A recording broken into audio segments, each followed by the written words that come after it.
Hey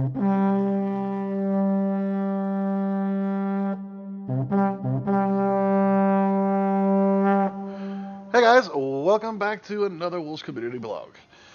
Well, today we're going to be discussing the mechanics itself of how our gameplay actually works. How do you get territory for factions? How do you start? How does the start locations and the bases work? And how do you make money? How do you do everything? So we're gonna go through a whole slew of different topics here and there. Um, I think one of the questions, Natty, you brought up something interesting a minute ago. What was that again? Oh, the mining rights. How do you acquire mining rights? Right, the mining rights. The mining rights are acquired by literally each planet only has 4 deposits on it of whatever the resource is. So if, let's say Promethium, for example. So you go down and you build a mining facility on top of it. You know, there's a certain size facility you have to build, which will be in the rules list. We'll get into that detail later, but let's say, for example, it'll be a 30 by 30 type structure of whatever design, doesn't matter, as long as it's about that size. And so you're going to need a hangar for your hover vessels, you're going to need a landing pad for your small vessels to transport the cargo from the planet to the CDs and space stations or whatever you're doing. But the moment you build a mining facility and you put down on top of it, it gives you the ability to now place your auto mining core, and now you have mining rights. So the moment you finish building a base, you have mining rights on that planet. Now, Okay, so just once you actually claim, bought, and build, then you have your rights to build the mine there. right, and if you're the only one on the planet, you actually have claimed that planet for your territory. In order to completely claim it, though, you need to have a building on all 4 deposits. So there's it's like playing a real-time strategy game at that point. You have to own all 4, hold all 4 points in order to claim the area for yourself, and then you win the scenario, whatever. So once you have all 4 deposits and you got bases built on them and you're defending them, you actually have that as one of your territory planets now. It belongs to your faction. Now, when I say faction, I mean the whole faction, not just your sub-faction inside your factions. Because, like, the freelancers can have 10 different factions inside the freelancer origin. But any of those factions can build a mining facility and start mining and give the rights to the entire faction to be able to go and mine on those planets. Now, with the deposits, how it works is you have to put the mining auto miners on them. That's where you get your auto processing from. Now, the asteroids that fall on the planet, those you want to go out in your hover vessel, and those are the ones you're going to mine by hand or with your hover vessel. So that's what you're going to go daily mine if you're mining. Now, if you only have one mining facility on the planet, for instance, so you got your mining rights, you're mining the planet, and then another faction is on the other side of the planet, they build one, you come across each other, you're going to fight over it now. Because you want to keep those mining rights to yourself. There is no alliances between origin factions. So if you come across a military installation and you're a freelancer, you're going to fight. You want to get them off the planet because now they're taking your profits away from you. The whole reason you're mining isn't just for your faction; it's to make money. So let's say that you do claim the entire planet. You have installations on every node. What happens when another faction comes along and tries to take it? You fight over it. The other faction will build a base first somewhere on the planet. Anyway, it doesn't matter. Because that's how war is declared. It's just by building your base of any kind on a planet and making a hover vessel. At that point, you have the right to go to war and fight over the planet. So not only are you going to build mining installations, you're going to build, let's say, defense turrets here and there around the planet. Or defense installations, or places where you're going to keep your war-torn vehicles to fight with to defend the planet. So you're not just going to have the 4 mining facilities, you're going to have actual bases on the planets as well in order to defend the planet against anything that comes. The mining facilities just give you the right to be able to mine the planet. Okay. So, Well, that sounds like a lot of work. Yeah. Well, how we start back at the beginning, just for the new player coming on, because I haven't played with your servers before. I guess watching the other blogs, we're looking at starting ruins, starting in ruined ships, and those will be specified per faction, correct, on the homeworlds? right. The way it works is when you spawn in, you're going to spawn in around a POI that's designed as a wreckage, which later on you guys can convert into the starter area of your planet. So, for instance, you're going to take it, you're not going to dismantle it completely. All you're going to do is turn it into part of your city, or your main base city, or anything, your welcome center, whatever you want to call it. So you're going to flatten that spot out right there. It's no longer going to have walls and stuff like that. It's going to be an open room that new members that are coming and joining your origin, your faction, when they spawn in as a new player, that's where they're going to show up. So their starting goods and stuff are going to be there in those containers and everything else like that. They're going to grab their stuff and they're going to go. The starting locations are all the same for that faction, the same place. It's the same place from that point on. The way it works when you have a starting PO on a planet is everyone starts at the same one once the first one spawned in. And it's not changeable, believe me, I've tried. And like we discussed yesterday, don't go instantly in and start breaking it down. Right, because at that point, because you don't have your base built, you don't have a way to defend yourselves from the incoming drones or the patrol CVs or anything like that, you're going to need it to survive the beginning. And later on, as you build up around it, then you can tear it down and make it where it's just like a little, we'll call it a gazebo or a welcome center, if you will, if you want to build it that way. But you leave the player box there, and then when the new player comes in, that's where he gets his stuff from. That's where you get your starting goods every time the new player starts. So after I tried yesterday to spawn on the freelancer planet. They have made this building to a faction, so I don't can get to my stuff or through the door. Well, you should have been able to get to your stuff. We'll have to fiddle with this still to find out how we're going to make that part work. I should have allowed you to get to the player container, because I don't think that's faction-based, is it, Magic? No, that's not faction-based.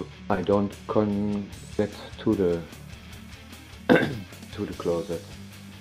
Could you not get to it, or you could not open it? I don't can open it. Huh. Yeah, we're going to have to look into that. That's weird.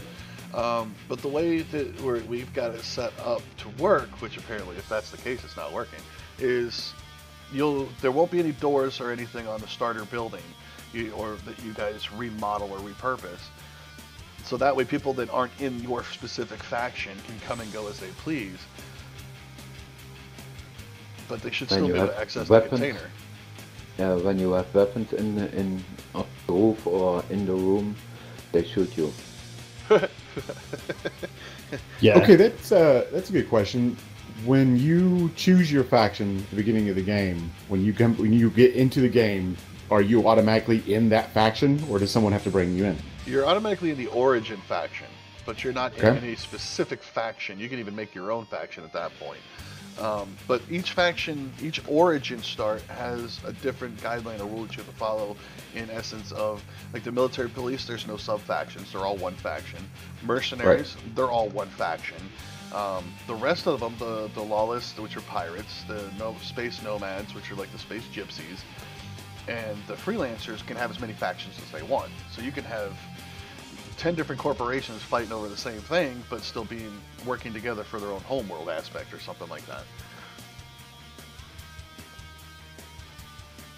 So when it comes to the nomads and the pirates and the freelancers, maybe the starter base will have to remain neutral, so new players don't get annihilated when they first arrive. We'll have to play with that one to figure that one out, because that concerns me now if that's the way it's working. It's not supposed to work that way. If it stays public, I mean, the starter base isn't going to defend the planet. Although when players are first starting out, you really don't have to worry about that. So it staying public shouldn't matter too much, since all origins, when you're starting out, there shouldn't be factions anyways, unless it's the base origin faction. Right.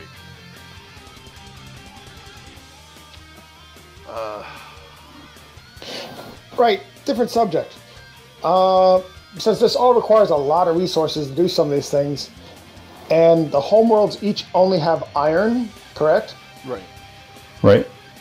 So how are we going to get other resources to continue to build and move forward? You literally leave your homeworld. It's that simple. If you're talking about being able to get off your homeworld to those worlds, the way we're setting it up is all you got to do in the beginning if you want to get your starter CV is go to the moon and teleport to the shipyard.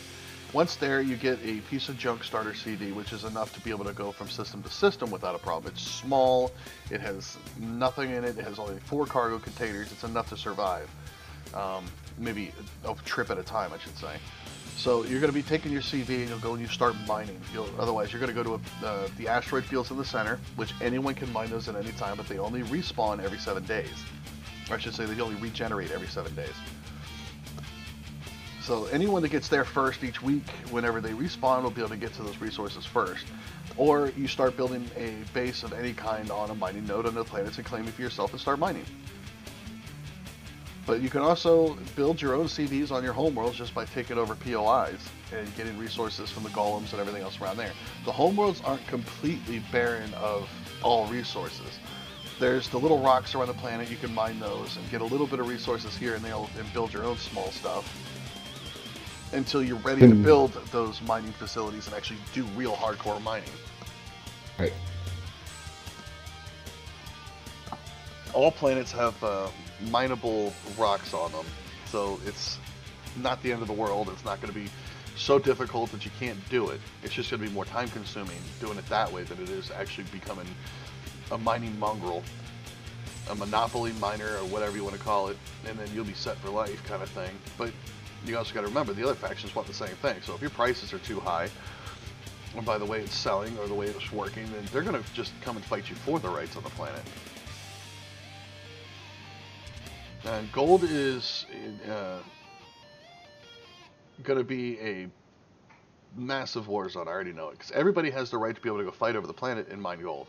It belongs to no one. Nothing in the map playfield belongs to anyone. So anyone can at any time change the balance of power when it comes to who holds what resources just by literally going there, mining, and kicking the other faction off. Now, if you're, some of you guys don't know the way our war mechanics go, our PvP and stuff like that works. Our PvP isn't about total destruction. It doesn't work that way, and that's in space, mind you. So all weapons, whether on planet, in space, are all set to turrets, mounted weapons, and thrusters only.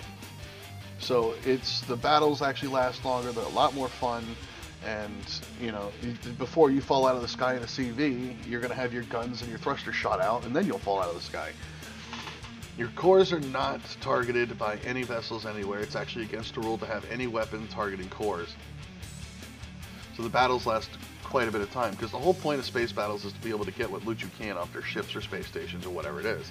So you're going to disable it, and then you're going to board it with troops, and you're going to take it over.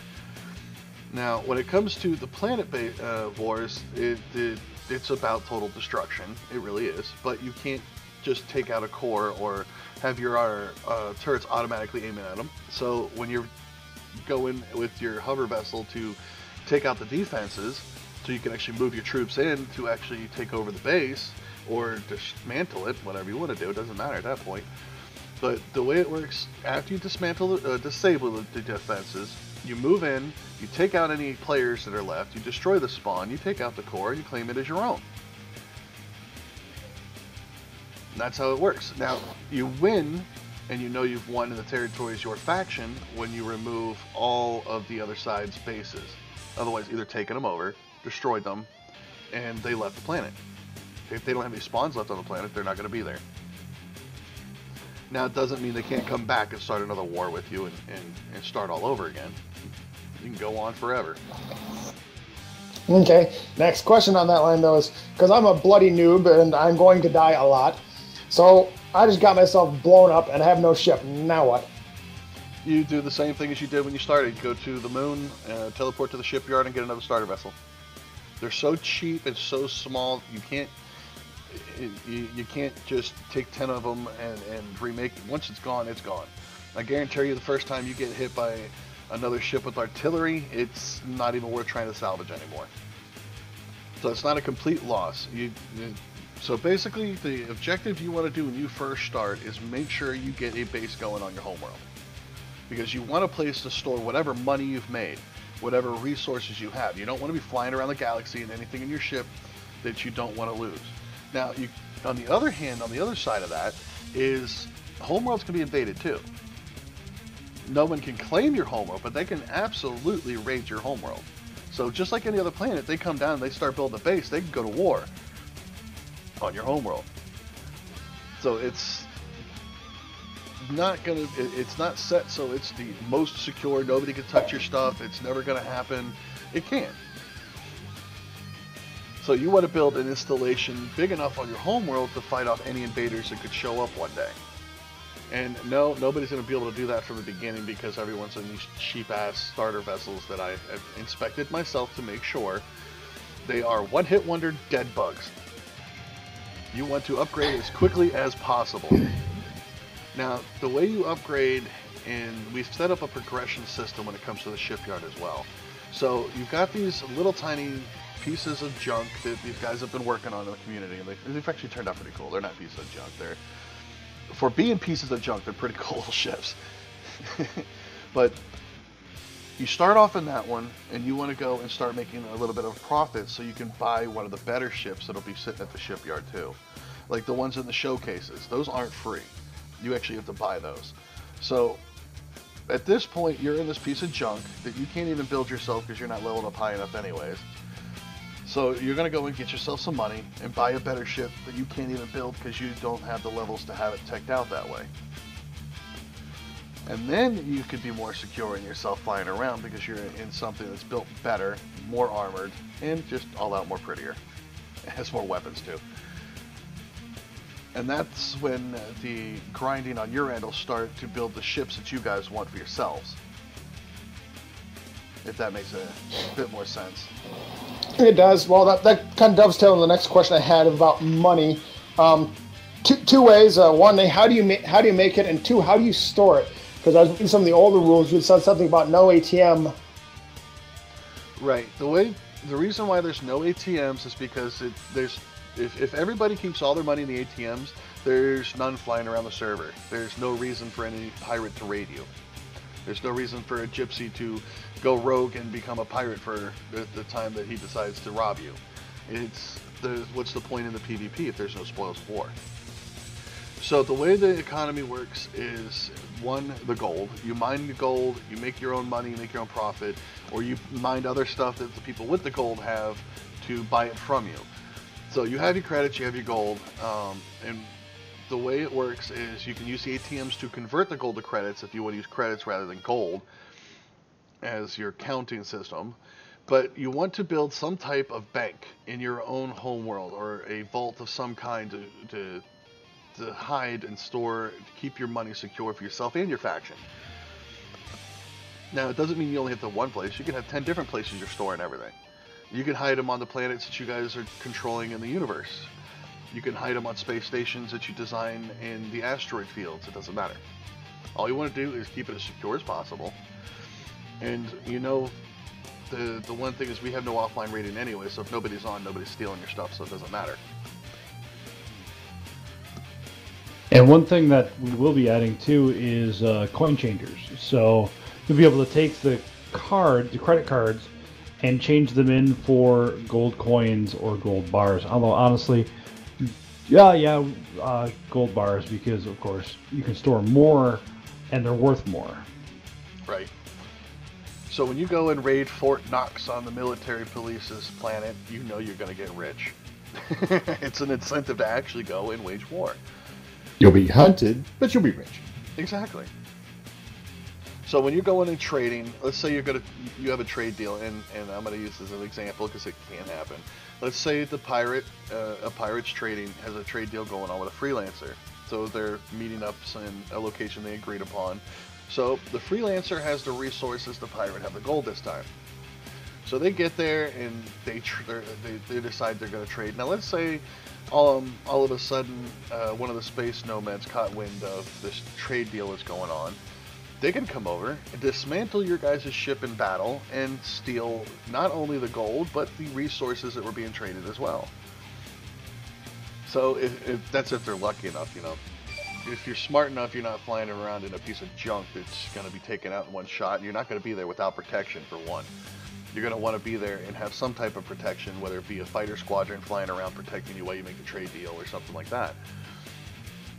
But let's say... Okay, so you're not using the actual in-game trading system at all. It's all physical, go find somebody and make a trade with them.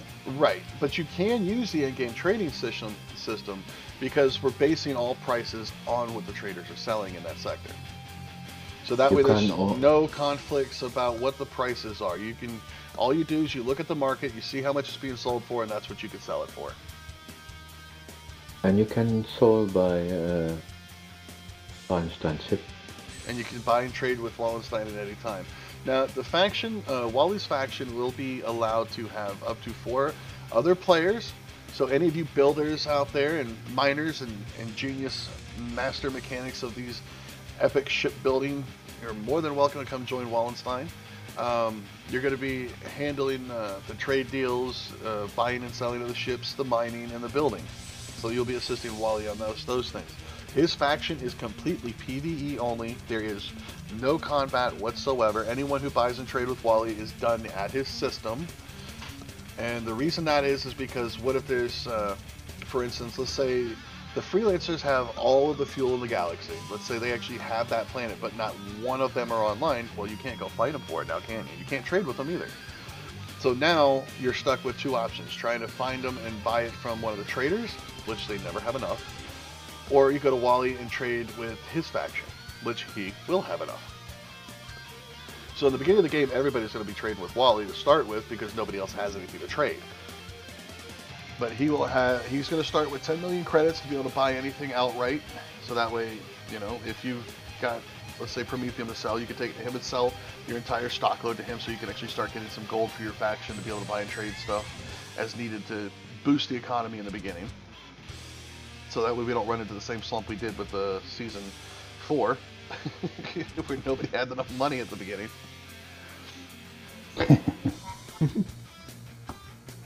I.e. Wally had highway robbery going? Yes. And you can rob me. No, nobody can rob him. And it's the only place in the whole universe there's no PvP whatsoever. Wally's faction... Go ahead, sorry. His faction can go out. The way it works is they're not going to actually physically mine, but if he needs some resources and nobody's on, they are in an alliance with every faction in the game. It is a rule. It has to be done. If you're not in an alliance with Wally, you'll automatically get annihilated because you can't get killed. So make sure your faction's in an alliance with him. They're guys, if he has 2 guys going out and mining the asteroids on planets, they're absolutely allowed to do so because they need the resources in order to keep selling you guys the resources and also to keep building the ships that need to be built for anyone who's paying for them. Wally's faction needs a cool name like the Brokers or something. I think so too. The corporation. That leads to, that kind of leads to 2 separate questions I had. One was, you talk about offline protection and PvP rating. So basically, if I'm not online, my stuff's protected, or... Alright, you gotta remember that it's, I might be wrong on this one, but it should be playfield based. But if it's not, then correct me. But the offline protection, once you put it on, is only for 2 days, 48 hours.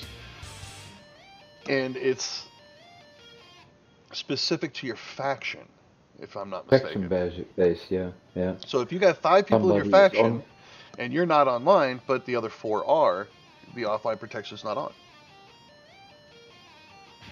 So if one of the players is, okay, let's say you left your stuff sitting in space and it's not in your home world for one.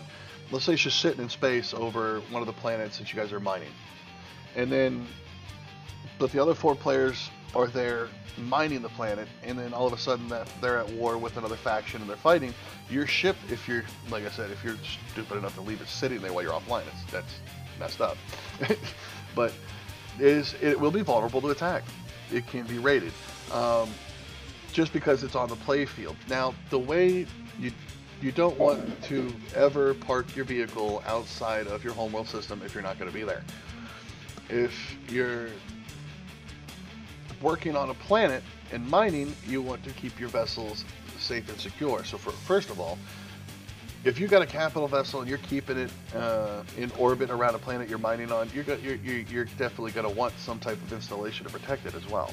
So you're going to want a space-based orbital station to protect your CV that you're leaving in orbit while you're down on the planet doing stuff. Or you want to take your CV, if it's the only one you've got, I would advise going back to your homeworld and logging off there. Because anything in the main play fields that's outside the homeworld is considered, what's the word I'm looking for?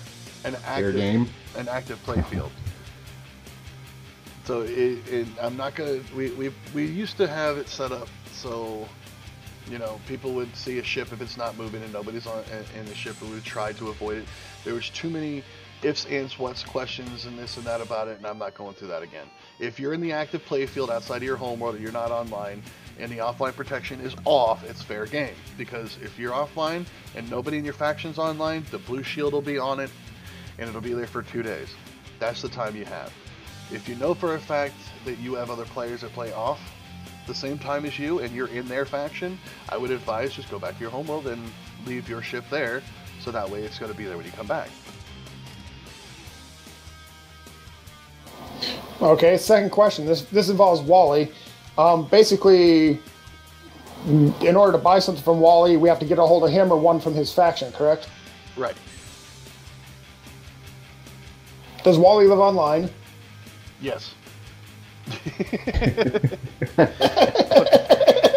Well, that's Wally, you have no life. That's the other reason. You know, his life is Imperion. What are you talking about? That's the other reason why we're expanding this faction too, because he's going to need help if we're going to go this route. Normally, it's just we leave it to him. When he's on, he does his thing. When he's off, no, you know, you don't bother him because he's not there. You know. But if we want to be able to keep this thing going the way we want it to, he's going to need help. So that's why we're going to allow 4 other people to join this faction, where before no one was allowed to join this faction, because it's not a player-based faction. It's just literally, he just builds and provides a service kind of thing. But if we want to run this thing 24/7, we're going to need other people at different time zones to be able to fulfill that role when he's not there and help him when he is. Yeah. For work. And I will be specifically choosing who is allowed and who's not allowed through Wally's recommendations. No one can just join Wally. Our server is not based around the PvE aspect of Wally's World only. There isn't even a planet there for people to build bases or anything like that. So that's not what it's all about. It's not going to work that way. Wally does, anyone who joins Wally's faction is going to be there to build capital vessels, small vessels, and just build. But the main goal and objective is to provide a service through trade and buying and selling of ships and everything else for the actual play fields. Now, it doesn't mean that they can't participate, but they would have to leave Wally's faction to do so, and then they can go back to it later. It doesn't matter. We don't behold anyone specifically to their faction. Let's say you join up and you're a pirate for the first week, and then you realize, you know, this just isn't my play style. You would rather go with Space Nomads, which is a harder play style, and that's more your play style, then you're absolutely more than welcome to do so. The one thing that we're big on is game balance and having fun and enjoying what we're doing. So that's why we have different factions that do different types of play styles. So that way you can find your niche, the one that you enjoy, and you'll actually still be able to play and have fun doing it. Cool. All right, this one's slightly off our subject, but back to blueprints.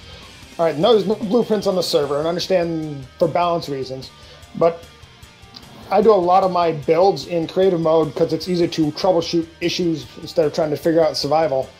But once I say I've got a blueprint I like, I can then send it to Wally and have him inspect it, and then I could buy it from him instead. Right. So you'd still the only difference is you're paying for it instead of mining for it. So you still have access to blueprints, but you have to go through the shipyard to get it. So it's like you're going to the dealership and you order this specialty vehicle, and then you paid for it and you got it.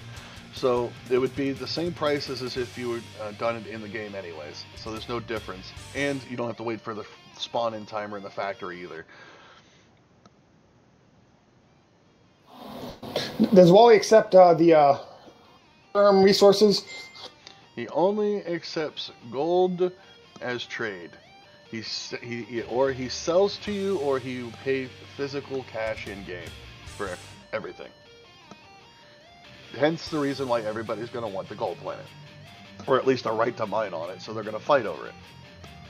And it's just the coinage. It's not the actual raw, like the ingots or anything like that. No, you can use the ingots. I would advise using the ingots because one, excuse me, you can have a stack of 999 ingots, which is worth more than a stack of 999 coins. Gotcha. Okay. And plus, it feels so much better when you raid a ship and you find a whole cargo container full of ingots. You feel like you just raided Fort Knox. Yeah, it's booty. That's booty. Fair enough. So pretty much credits aren't really used much for anything then. If you're going to use credits to buy stuff from the traders, that's when you would convert it into credits. And like Magic said, we're going to find a way we're going to set it up for converting your credits to the gold. If you got like credits from the POI and whatnot, you'll be able to transfer the credits with one of us admins, I think, and make it back into gold. So that way you can go back to trading in bulk instead of having to carry 10,000 freaking containers of credit cards. Well, we can actually set it up as a trader where you can use currency in the game to buy other currency. Given that they're, like you can take 1 credit and buy, I think, what? No. Shoot, how would that work? It would be 50,000 credits would buy 5 gold coins. Yeah. And then 5 gold coins, and I think it's 1 gold ingot, if I'm not mistaken. Yeah, you should be able to set that up with the traders, shouldn't you? Yeah, that's what he's talking about. Is we'll make a specific type of trader, and we'll put them on the trade stations or add them to the playfield somewhere where you could go and actually convert your gold. Now, if we do something like that, we might actually add it to our own setup instead of trying to add it to one of the POIs that are already built, like the trade station, and mess with those files. We'll probably design our own. And just put it in one place, and that way everybody goes there. We'll probably have it set up in Wally's place, in his address. That was my suggestion next. Add it to Wally's area because everyone can go there. Exactly. So we'll probably add it to. We'll have Wally build another. What do we want to call this one? Brokerage, leg breaker. Yeah. The leg breakers. There we go. The leg breakers. Leg breaker bank. Currency conversion. We do eventually want customized POIs everywhere. Like, actually do away with the stock POIs and have our own POIs, and that includes the trade stations. Like, I mean, it wouldn't be too much to take just it wouldn't be like a huge facility like I'm in now on game with a whole trading system or trade station, but it could be just a dome that has your basic stuff. Yes, I do urge everyone in our community to start making their own POIs for us to use. Bigger, better mazes are great for when it comes to the POI assaults, because these little tiny ones we come in and we're done with are annoying. We need more challenge. So yes, put it to the test, do what you can, and send it to us. We'll add it to the playfields, just like we did Hal's House of Pandemonium, which we'll be having fun with as soon as he can get some time to live stream it. We'll get together and take that thing on, which would be awesome. But yeah, start designing POIs of your own design, and let's get those in here and replace these easy things. Cool. Looking down my list of questions I have for you. Resource meteors. You're talking about on the Jupiter Titan planets. You got the nodes, but you're gonna have meteors raining down. How often will those gonna rain down? The mineable ones? Yes, the mineable ones. Every planet has mineable asteroids that'll be falling. Because remember, you can't mine the deposits on any planet. In order to have rights, you have to be able to have them there. Those are just your markers to let you know, okay, I have my mining facility, I can actually mine the planet now. So every planet has asteroids that'll be falling with the resources of that planet. So the ones you mine by hand on every planet isn't the deposits in the ground, it's the asteroids that fall to the ground. The auto miners is what's going to mine deposits constantly. Planet-wise, there's no shortage of being able to mine resources. The only time there's a shortage is the asteroids in space. Once you mine that asteroid out, let's say you mine out a magnesium asteroid, that one will not come back for 7 days. Then tomorrow you mine out a promethium asteroid. Well, that one won't be back for 7 days. So once everyone gets in and they clean out those asteroid fields, they're going to be on a rotative schedule depending on when they were mined out. So none of them are going to be exactly the same. You won't know which one's going to be unless you were the one that mined it out. 7 days from this day, I can come back and do this one. But somebody else did the silicone one that's over there. It could be back in 3 days or it could be back in 7 days. You just don't know. You just have to keep coming back and checking to see when it is. But every planet will have an abundance of asteroids that you can mine every day, around the clock, just like you're running a mining operation. And that includes the homeworlds. The iron asteroids will be falling on the homeworlds because you can't mine out the deposits that are there. Yep, we have those. All right, guys, I'll be right back. I deal something. And I mine must on the depart planet? as well. So you guys have a fantastic evening. All right, Natty, we'll catch you Take later, her bro. easy. Yep. Yeah, we should have the same Hello? drop rate as the Jupiter planets. Is the same as each individual home planet as well. Right. What's up, Ollie? Can you mine the deposits on the ground on No. the planet? No. No. No, just the asteroids that fall. You can put auto But you miners must- on the deposits. That once you build on the deposit your base, your mining facility, that's what gives you your mining license, your mining rights to mine the planet. Oh, So- okay. At that point, once That you have is- your base, you can put your auto miner. Then it gives you the right to go around with your hover vessel or your drill in hand and mine the asteroids. Okay, that was not clear to me. You can mine out a deposit on the planet. Right. Now, the asteroids in space, anyone can mine those anywhere, anytime. But the regen on those are a week long. So once you mine one out, it's not going to be back for a week.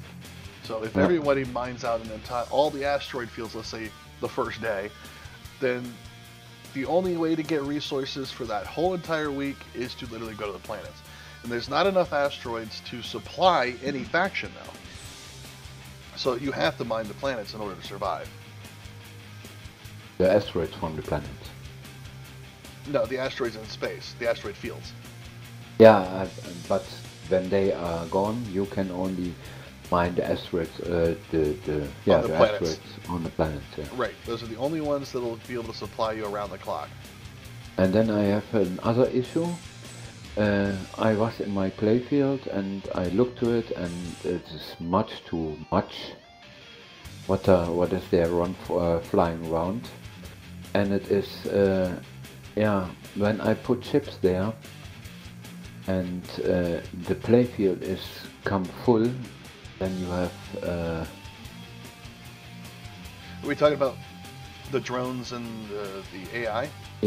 the bases and the freighters, everything, and Well, your playfield's carriers. different. I'm going to change yours. Don't worry about it. I wanted to see how Yeah. it worked first before we changed everything Yeah. immediately.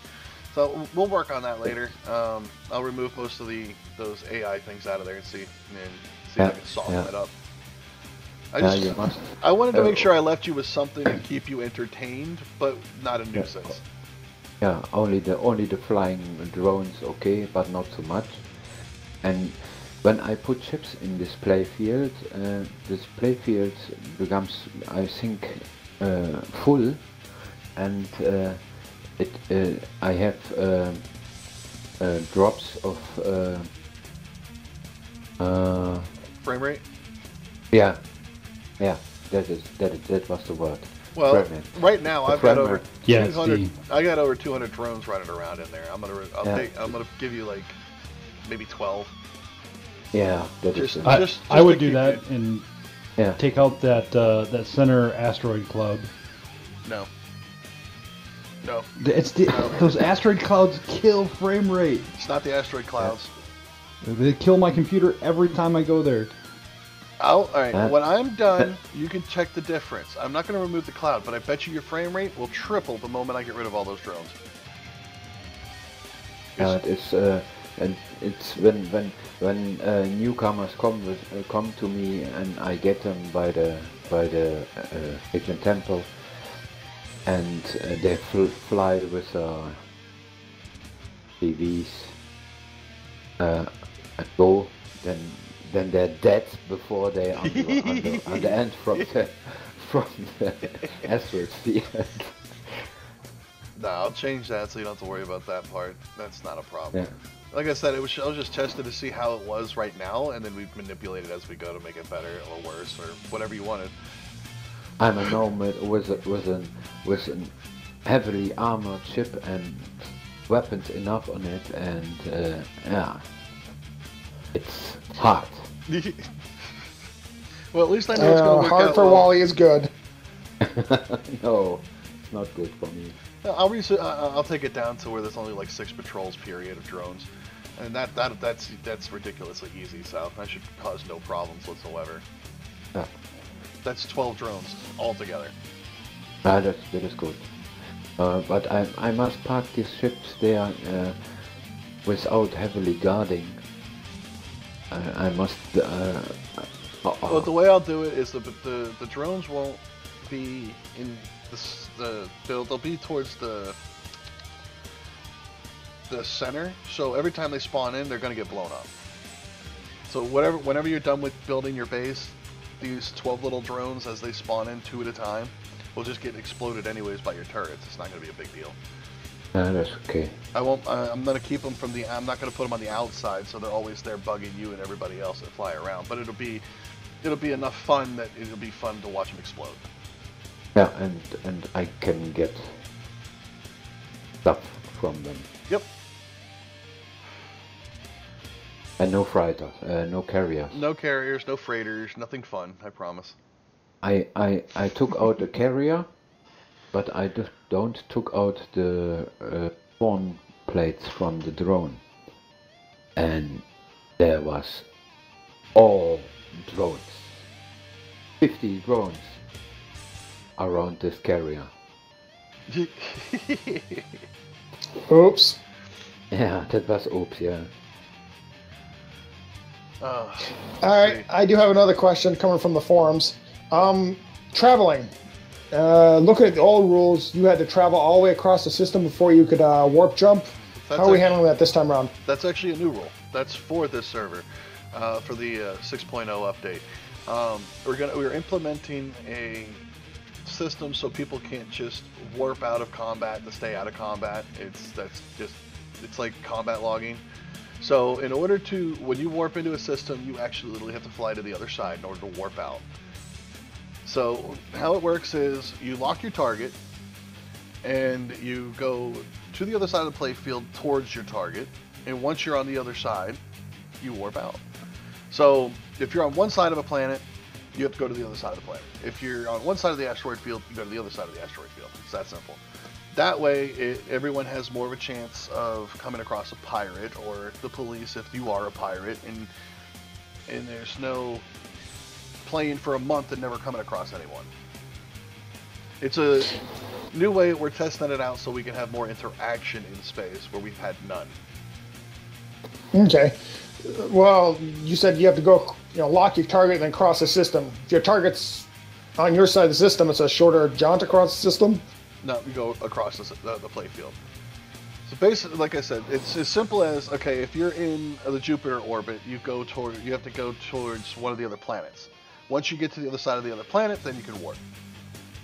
So you got 2 planets orbiting around the Jupiter planet, and you're sitting at, let's say, the Jupiter planet.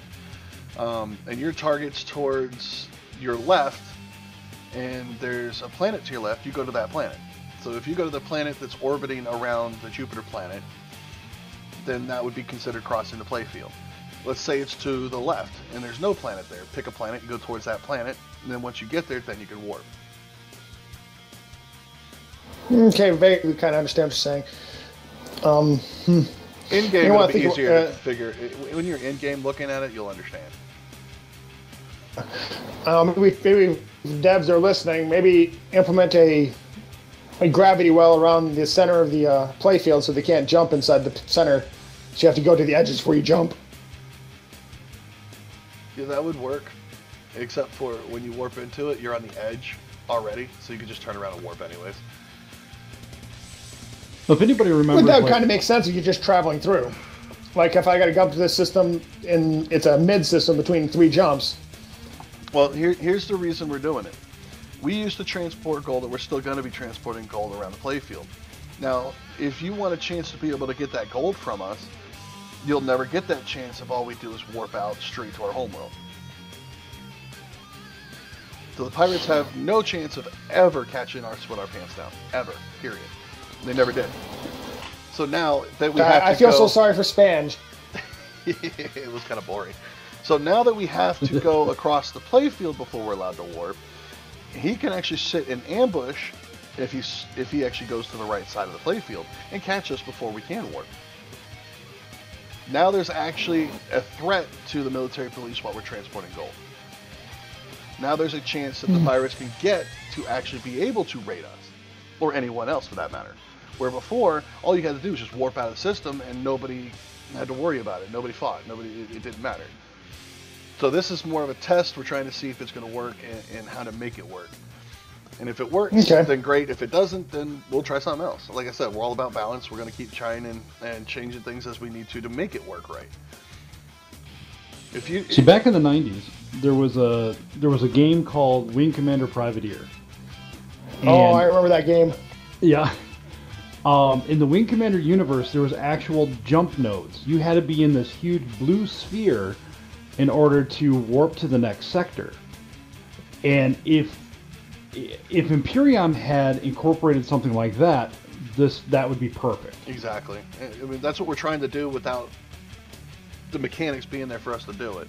So we're going on the honor system in one aspect, because you have to trust that people are going to follow the rules on that aspect to do it. Because you got to have a chance of being caught in order for there to be any thrill in the game. Otherwise, it's just mine, go home, no worries, who cares? You're bored. You even in single player games, if you're playing your game and you don't have a challenge, why bother? I mean, there are games that I've played that are like that. I couldn't play them because I got bored after the first 10 minutes of playing it, because I had no challenge. I had no threat. I had nothing to worry about. So we're trying to make sure we have that threat. We have to make sure we're well defended, we're protected, and get where we need to get in order to make it home. Fair enough. All right, last question. This one's a technical question. You made the Jupiter planets by doubling the size of the playfield inside the YAML file. Yes. Yep.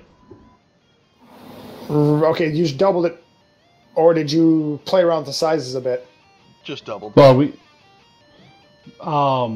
tried 3 times the size, and it crashed because you couldn't warp into the sector without warping directly into the planet. Well, so you could warp in, you couldn't teleport in. Well, yeah.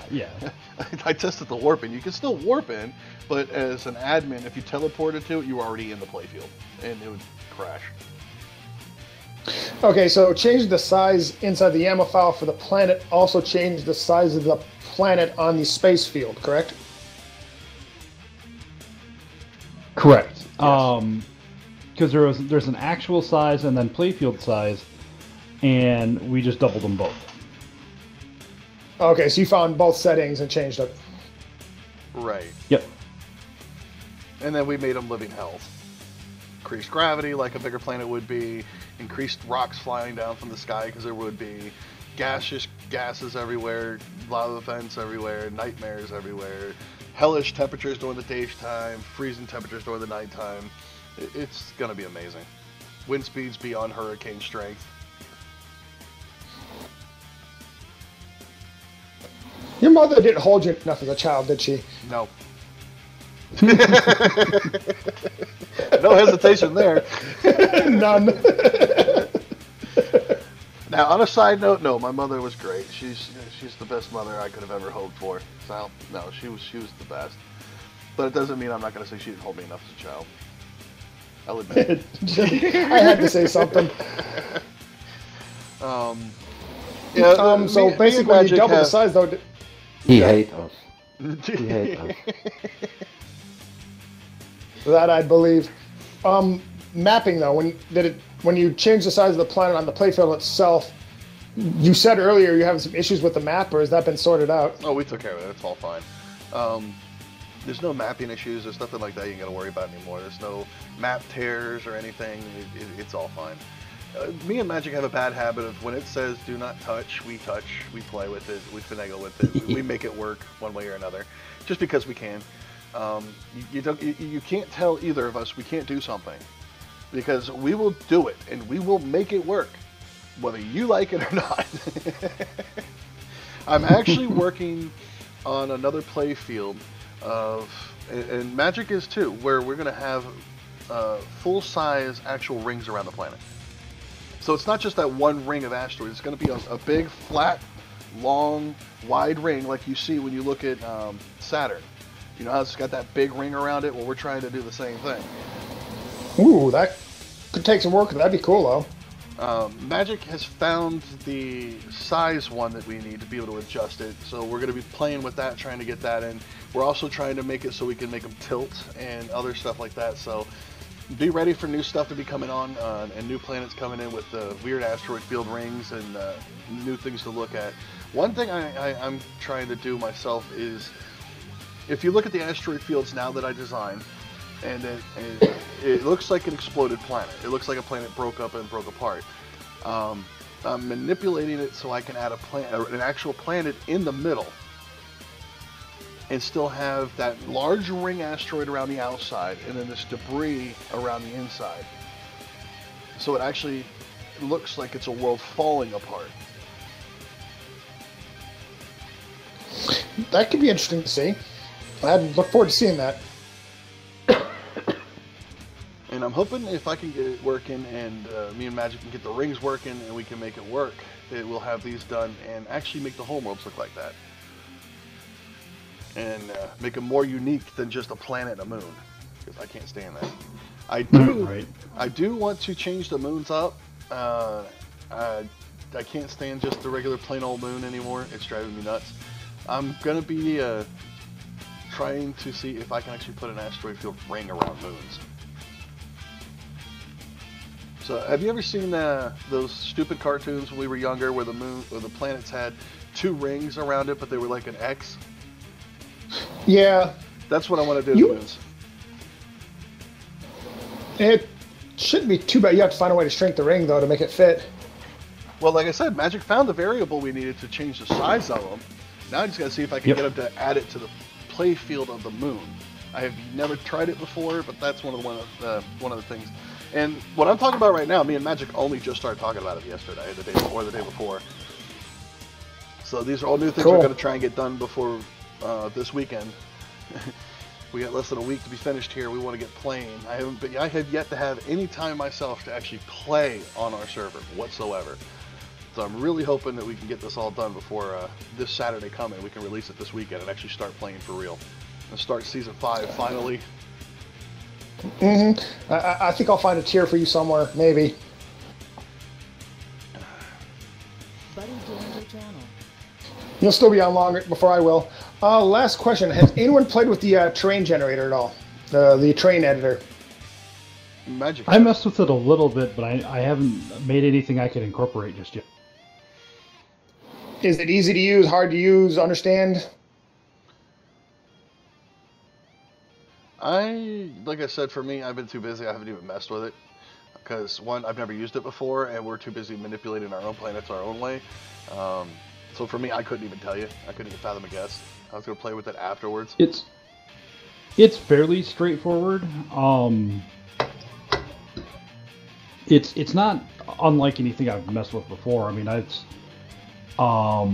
it's just basic noise generation and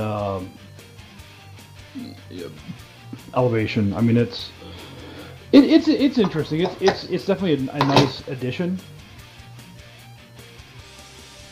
I need to mess with it a little bit more.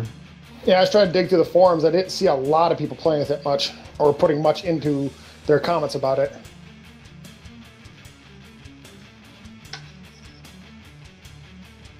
The EPD, the program I like to use to manipulate YAMLs. Wolf doesn't like it as much, but it's kind of grown on me. That one supports the DLLs that the terrain generator generates, and there are a couple like example DLLs already in the files. Now, the reason I have issues with EPD is it does the exact opposite of what I tell it to do. Where Magic, it does exactly what he tells it to do. Like, I was working on one of the Titan worlds that we were designing, and I ended up making it a negative to begin with, and that's when I found out about the opacancy. And then I decided to go in the YAML, and I started playing with the cloud coverage and opacancy and turned the Titan world into a pure negative world.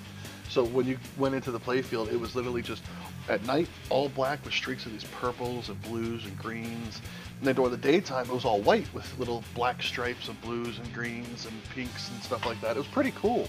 You couldn't see anything, but it really made for an awesome image. And I just wouldn't touch it after that. Yeah, there are still some bugs with the EPD. Now, the guy that designed the EPD, he actually works on it. It seems like he works on it 24/7. He's always sending out updates and different tweaks to it. When I first used it, it took all the decimal points out, and that's where if you guys watched, was it season 4, season 5, where all the planets had just unbelievable amounts of rocks and trees, and it was because it took the values that I inputted, and it took out all the decimal points. So great, instead of 1.000, it was just 1,000. Right. Dino Graveyard. Whoops. Yeah, that was a hellish day. It almost reminded me back in the day when I was working on ARC, and I gave everybody a holiday of Poop Day. They all logged in, and the poop setting was so high that there were miniguns shooting poop out their butts and dying because they couldn't move because they were under a pile of their own poop. It was awesome. Everybody thought the game was broken and everything for a whole 3 hours. I didn't say a word. I just turned up the settings, updated the server, turned it back on. Everybody logged in and died. I mean, Draco even got some screenshots of it. He's running as fast as he can to get away from his own poop, and just this massive trail of poop behind him just piling up bigger and bigger, and then it finally just buried him and he died. That's kind of funny. See, I'm not an abusive admin, but if there's an interesting thing like that I find that I can manipulate, there will be some time that you'll log in and find out there's something wrong, but it won't affect your game. But you'll just be pooping all day and dying repeatedly for like 3 hours. Just be like, Wolf, why am I dying in piles of my own excrement? Again. It was April Fool's. I could not resist that one that day. It was just like, I have to do it. I just have to bury everyone in their own machine gun poop. So they literally, all you could hear is them pooping repeatedly over and over again, and I was just laughing so hard. Oh, it was great. That was a great day. Now, if I could find something like that in Empyrean, I would have done that in April too. That is disgusting. Hey, maybe, You seem surprised, Wallenstein. you know what? I bet you there's a toilet interval. I can make it flush repeatedly, so all you hear is a toilet flushing for an hour. Maybe I'll do that.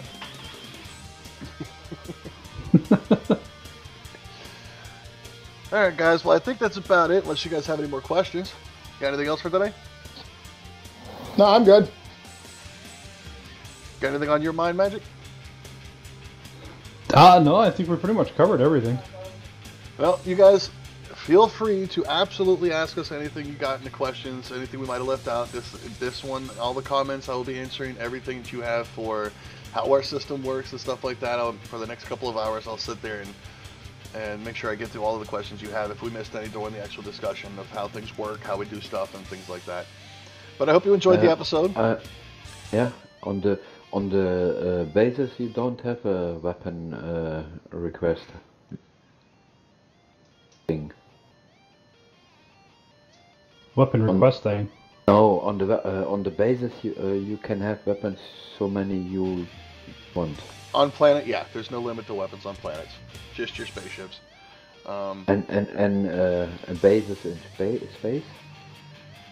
Those will be limited. On Be planet limited. playfields, there's no limit to what you can use for your defenses because you have to build it big enough to house them anyways. So it'll be outside of different ranges anyways, so it'll balance itself out in that aspect. It's not like a HV or an SV or even a CV where you can pile them all on top of each other in one spot and then the whole playfield will lag out. It'll be fine. Because Sir Caden actually helped me test it out anyways, and that's how we know it's okay. We had something like, I think it was 13 or 15 laser turrets and the same exact and rocket launchers and 6 artillery cannons all firing at him at the same time. Yeah, he died instantly every time. It was awesome, but it never lagged once, not on the planet, not from the bases. Unlike when we got the hover tanks, that would lag it out when we overdid it like the Odin did. So there's definitely going to be the limits on all vehicles except bases. When it comes to your bases, just build it smart. Don't go stupid crazy with it, that's all I ask. But build it defensible. Space is limited. In space, it's just like the CD, it needs to be limited. So that way it doesn't go overboard crazy and we don't get lagged out when we're trying to record episodes and having fun, blasting on each other. And that's one thing that I need you guys in the server testing, because we don't know what our turret limit should be on the bases because we never even been there. So if any of you guys want to build up a couple bases, throw a bunch of turrets on it, and see what our limit is. See when you start lagging out on them. If we do at all. If we don't, then we won't worry about it. But if we do, we need to know. Alright, well, I hope you guys enjoyed the episode. Remember to play hard and game harder. And until next time, take it easy. Have a good one. Later. Bye bye.